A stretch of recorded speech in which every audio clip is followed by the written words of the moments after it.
ಈಗ JDS ಮತ್ತೆ BJP ಕಾಯ್ತಾ ಇದ್ರು ಅವರು ಸಿದ್ದರಾಮಯ್ಯನವರಂತ ನಾಯಕರು ನಾವು ಹೇಗೆ ಹೋರಾಟ ಮಾಡೋದು ಅಂತ.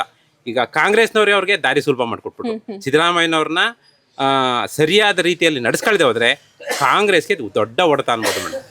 ಈಗ ಹೆಂಗೆ ಅಂದರೆ ಮನೆಯಲ್ಲಿ ಕಳ್ತನ ಮಾಡೋದಕ್ಕೆ ಮನೆಯವರೇ ಸಪೋರ್ಟ್ ಮಾಡ್ತಾರಲ್ಲ, ಆ ರೀತಿ ಆಯ್ತಿದ್ದು ಕಾಂಗ್ರೆಸ್ ನಡೆ.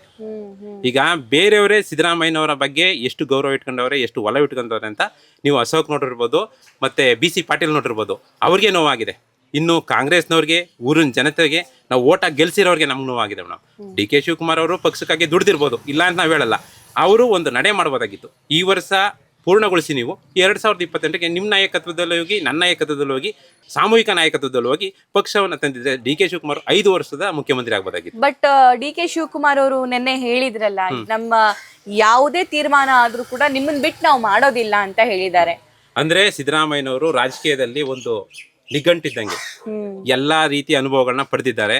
ಈಗ ಆರ್ಥಿಕ ತಜ್ಞರು ಅವರು ಎಲ್ಲಾ ನಡೆಗಳನ್ನ ಯಾವ್ಯಾವ ಕಡೆಯಿಂದ ಸರ್ಕಾರಕ್ಕೆ ಬೇಕಾದಂತ ಆದಾಯವನ್ನು ಗಳಿಸ್ಬೋದು ಅನ್ನೋದು ಸಿದ್ದರಾಮಯ್ಯನವ್ರಿಗೆ ಚೆನ್ನಾಗಿ ಗೊತ್ತಿತ್ತು.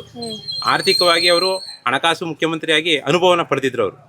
ಅಂಥವರ ಸಲಹೆ ಮೇರೆ DK ಶಿವಕುಮಾರ್ ಮುಂದುವರೆದ್ರೆ ಈ ಸರ್ಕಾರಕ್ಕೆ ಇರೋಂಥ ಕಳಂಕನ ತಪ್ಪಿಸ್ಬೋದು. ಅವರನ್ನು ಹೊರತುಪಡಿಸಿ ಅವ್ರನ್ನ ಕೈ ಕಟ್ಟಾಕಬೇಕು, ಅವ್ರನ್ನ ನಿರ್ಲಕ್ಷಿಸಬೇಕು ಅಂದರೆ ಕಾಂಗ್ರೆಸ್ ಅಂತ್ಯ ಅಂತೂ ಸತಸಿದ್ಧ.